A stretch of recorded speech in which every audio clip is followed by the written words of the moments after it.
7:30 ho salutato lo specchio e già tanto se mi parla lo guardo di rado.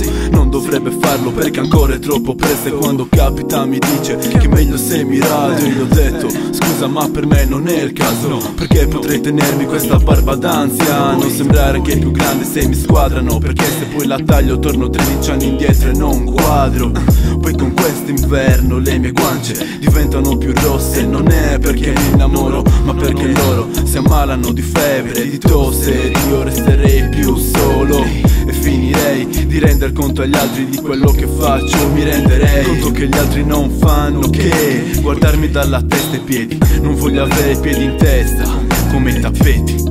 E questa era la se ho tempo, penso al tempo che passo a chiedermi chi sono. Oh, so solo che non sono io un uomo.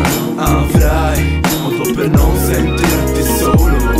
Ed io parlo però ancora sto a contare le volte che promisi di cambiare. Adesso prendo un filo le speranze, sperando che poi possa maturare come i frutti sui rami degli alberi. Ma la differenza è tale che se poi cede quel filo dovrò rinunciare a realizzare i viaggi nella testa per provare a migliorare. Ma non devo adesso, pare che debba solamente pensare a fare chilometri di progressi, provare a superare futili interessi, arrivare a prendere confidenza con noi stessi quando ci estraniamo tra ciò che siamo esseri, e rendersi conto di che sta succedendo. Agire con la calma sì, ma al più presto, e penso che in questo ci farò il callo come se andassi scalzo sopra il cemento.